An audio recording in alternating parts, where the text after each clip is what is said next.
As pessoas não têm noção que elas podem ser seus piores inimigos, né?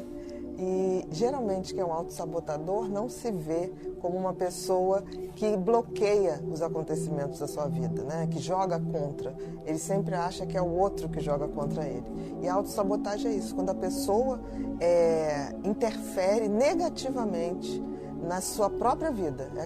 São aquelas pessoas que quando elas sonham com uma coisa, aí todo mundo se reúne, ajuda para que ele possa obter aquele objetivo. E aí quando está perto de conseguir, de começar a ir numa trilha para alcançar um determinado patamar, ele mesmo se autodestrói.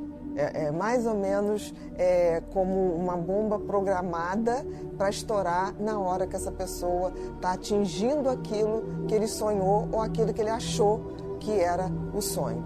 Um autossabotador sempre é uma pessoa que tem uma idade emocional muito aquém da sua idade real. É como se fosse uma pessoa que parou ali o desenvolvimento emocional na infância, na adolescência e que tem profunda dificuldade de admitir a entrada na vida adulta.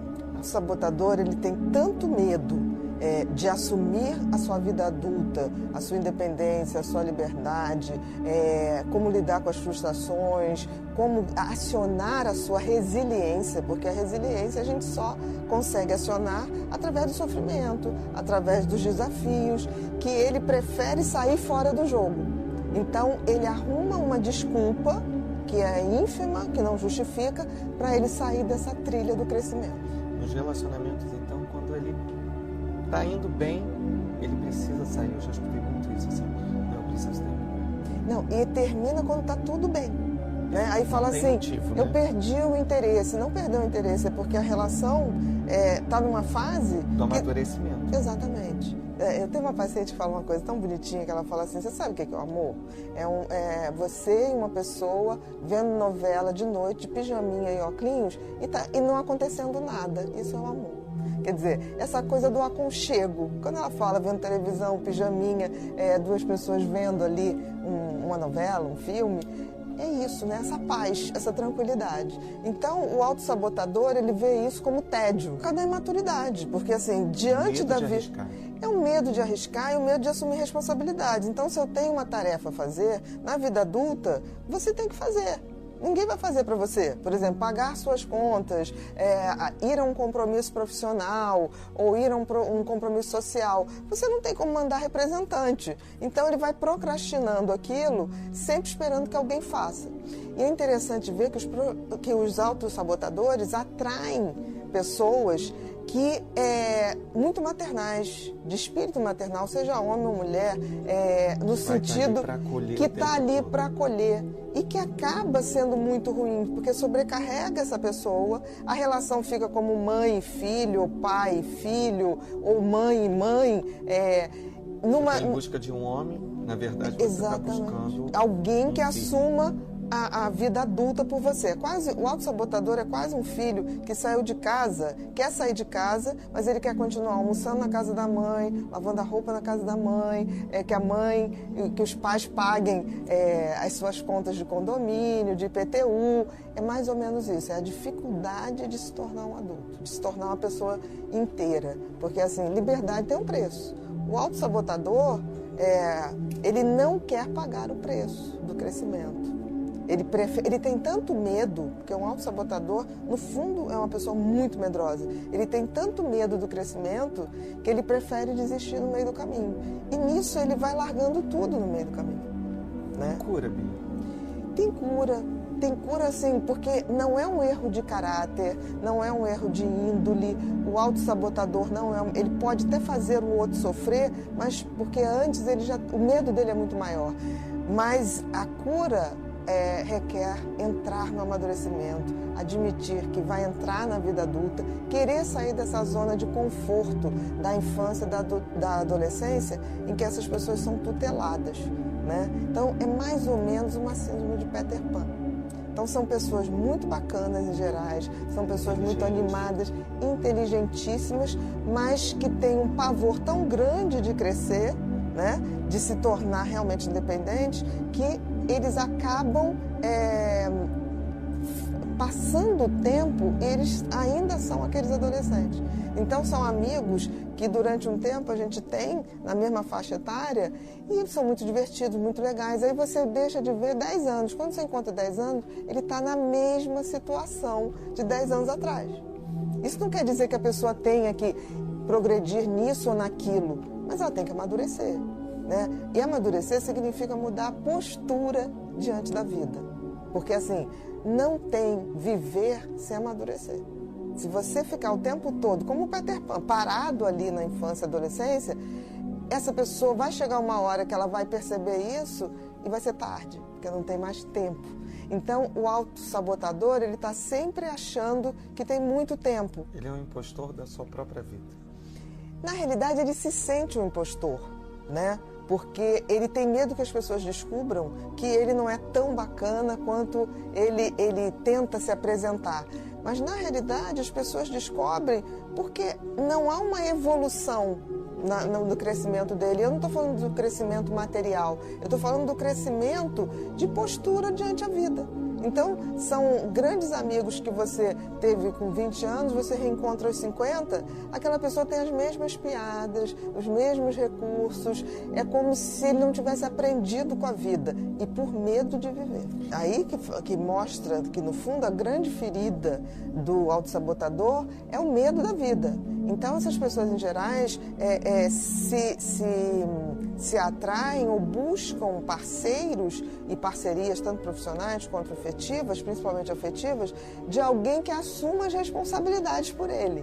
E é interessante que, ao mesmo tempo que ele busca alguém que se responsabilize por ele, ele fica o tempo todo justificando o seu não amadurecimento por achar que aquela pessoa que ele está impede. Então ele começa a achar que a pessoa, feito criança, que fica assim, eu não vou ali porque minha mãe não deixa, eu não faço isso porque minha mãe me boicota, eu não faço isso. Então o autossabotador, ele tem muito esse discurso de que está tudo errado na vida dele por conta dos outros, e quando na realidade é por falta de coragem para enfrentar a vida. Ele quer agradar. Ele quer agradar. E aí ele vai tentando agradar e é impossível. Porque amadurecer é chegar e dizer não posso, não consigo. A sinceridade e aceitar que a gente tem limitações.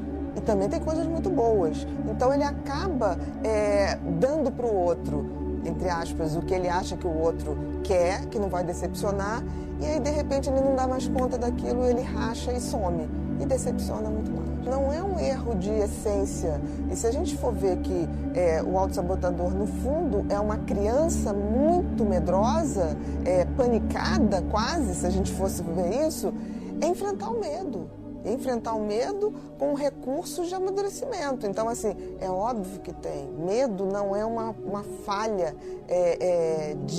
de caráter, de índole. O medo é um sentimento que a gente tem diante do novo, diante dos desafios. Então, eu diria o seguinte, para uma pessoa autossabotadora ou dependente, ela tem que realmente imaginar se todo mundo que hoje me auxilia ou que hoje eu sou dependente deixasse de existir, ele ia se virar.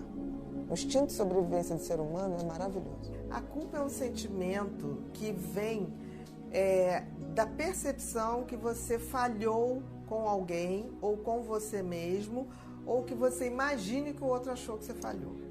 Então, assim, a culpa está sempre relacionada a algo do passado, né? Porque é algo que você deixou de fazer ou fez e se arrependeu. Então é um sentimento. Sentimento é sempre um pensamento que vem de uma emoção. Então você tem a emoção de ter falhado. Então você tem o sentimento de culpa. A gente tem que ver, porque assim, tem gente que sente culpa de coisas reais, de ter feito uma coisa que se arrepende e sente culpa. Agora, tem gente que sente culpa daquilo que nem fez. Que são as pessoas que têm o pensamento, levam tão a sério o pensamento que esquece que pensamento não é ação. Eu posso me arrepender do que eu fiz, mas eu não posso me arrepender do que eu pensei, né? Senão a gente, por exemplo, eu seria uma criminosa se um dia eu pensasse, tipo assim, eu queria acabar com aquela pessoa. Você, no momento de raiva, pode ter um pensamento desse tipo em relação a alguém, mas se você não fez, você não tem como sentir culpa. Então a gente tem que ter muito cuidado, por exemplo, que as pessoas ansiosas tendem a viver no futuro. Então a pessoa fica assim, ai, não vai dar certo aquilo não vai acontecer. E muitas vezes essas pessoas são tomadas de sentimentos de culpa, mas do que não ocorreu, do que elas imaginam que possa acontecer. Não é real. Então uma culpa legítima, baseada naquilo que você fez e se arrependeu, vem antes. E aí você pode ficar ansioso até em obter um perdão com alguém que você falhou. Isso é bem comum. Agora, se a culpa vem de um pensamento que você teve, ela não é bem uma culpa. Você está acreditando, você está superestimando um pensamento. Ansioso, né? Que é bem fica no excesso de pensamento. Exatamente. Que pode estar levando dá uma super dimensão para uma coisa que é só pensamento. A gente tem que entender que pensamento, nós não somos o que pensamos, nós somos o que fazemos. Porque eu vejo muita gente sofrer com seus pensamentos. Pensamento é uma função cerebral, mas nós somos mais do que um pensamento, nós somos mais do que nós pensamos. Tanto é que você pode, de fora, ver os seus pensamentos. Quantas vezes você está deitado de manhã, acorda ali quietinho e fica observando seus pensamentos passarem? Você é essa pessoa que observa seus pensamentos. Os pensamentos, ela é só do cérebro, não é da mente e nem do seu espírito. Então, a gente tem que começar a entender que nem todo pensamento traduz o que a gente é. Nós não somos o que pensamos. Eu acho o seguinte, quem tem muita culpa, em geral, são pessoas que têm muito medo de errar. E eu acho que se você erra na vida, e todos nós vamos errar, o que vai dar diferença, vou ter culpa ou não, é a intenção que você tinha em agir. Por exemplo, eu posso às vezes até te magoar e ficar arrependida depois. Mas se eu tenho certeza que a minha intenção ao te falar alguma coisa foi genuinamente amorosa ou cuidadosa, eu vou ter condições depois de te pedir desculpas, né, e eliminar minha culpa. Então a gente tem que agir com a intenção certa, porque a intenção certa faz com que qualquer culpa que surja depois, você tenha consciência que você fez o seu melhor, mesmo que não tenha sido o mais oportuno ou o mais agradável. Mas isso não quer dizer que a gente sai falando para as pessoas tudo de qualquer jeito. Eu posso ter coisas interessantes para falar para alguém, mas eu tenho que arrumar um jeito de falar. Se eu falhar, eu tenho que me garantir na intenção. Quando a intenção é boa, tudo é possível de ser resolvido e de abrandar a culpa. Agora, se eu não construo uma intenção antes de fazer alguma coisa, a possibilidade de culpa é muito grande. Na realidade, na terapia cognitiva, você vai refazer por que você tem esse sentimento de culpa. Você vai descobrir por que você faz aquilo. Quais são as coisas que levaram ao sentimento. De repente você tem uma tendência a ser aquela pessoa que quer controlar tudo, quer resolver tudo de todo mundo, feitos arrimos de família, né? Aquelas pessoas que resolvem tudo. Então, de repente, você vai ter uma tendência a ter muito mais culpa, porque você acha realmente que você é responsável por todo mundo.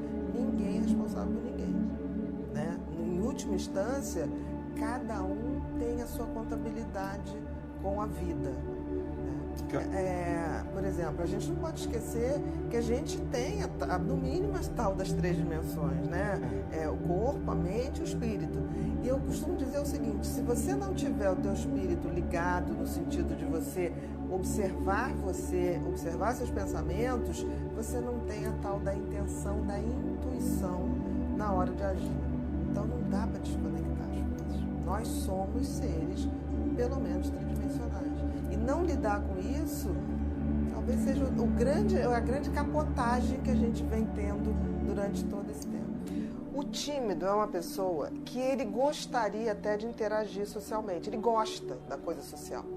Mas, ao mesmo tempo, ele tem um pensamento que faz com que ele fique assim, será que eu vou agradar? Será que eu não vou agradar? O que a pessoa está pensando de mim? Será que vai pensar que eu estou falando a coisa certa? Será que eu dei a deixa certa? Será que a pessoa me interpretou certo? Então, ele fica o tempo todo preocupado o que o outro vai pensar. E isso dificulta muito a interação dele, mas ele gosta da interação. Mas ele acaba não fazendo por conta desse pensamento que é muito autocrítico, né? No fundo, o tímido é um grande crítico dele mesmo. Tem esse desejo. Tem, né? o tímido tem. Já o introvertido é um pouquinho diferente. O introvertido é uma pessoa que tem todas as condições para interagir, faz isso com maestria, não tem o menor problema em fazer, mas ele prefere não interagir. O introvertido, ele não fica pensando o que vão pensar dele ou não. Ele curte ficar sozinho, ele fica sozinho numa boa, não tem problema nenhum e não tem a menor dificuldade. Isso é a grande diferença do tímido e do introvertido. Por exemplo, eu sou uma pessoa introvertida. Mas não é tímida? Não sou tímida. Você não gosta realmente de estar ali? Não gosto. Eu gosto, mas assim, eu tenho meu momento que eu gosto de ficar sozinha. Tem aquele momento que eu fico sozinha e fico muito bem. Quando eu saio e quero interagir, eu faço isso com muita tranquilidade. Mas eu tenho aquele conforto, aquele aconchego de ficar sozinha. Não me faz mal nenhum. O tímido não. O tímido, ele quer a companhia das pessoas. Ele de fato quer. E quais as causas? A gente pode dizer que se existe causas para a timidez? Olha, a timidez é uma coisa complexa, ela é multifatorial. A gente sabe que os tímidos, em geral, têm uma marcação genética muito grande. Quando você vai ver, tem uma história de pai, mãe, daquela timidez mais pesada mesmo. E também tem a criação, tem as vivências. Então, se você passa por situações muito traumáticas na infância e na adolescência, isso pode fazer com que a timidez tome um maior vulto, tenha um reforço. Então, você tem as causas que são genéticas e as causas psicológicas, ambientais, que interferem, é uma interação. Porque a timidez, um dos tratamentos é você fazer simulações de situações para que a pessoa possa treinar, para dessensibilizar esse medo e ela possa se expor, com certeza. As técnicas de mudança de trauma também, né?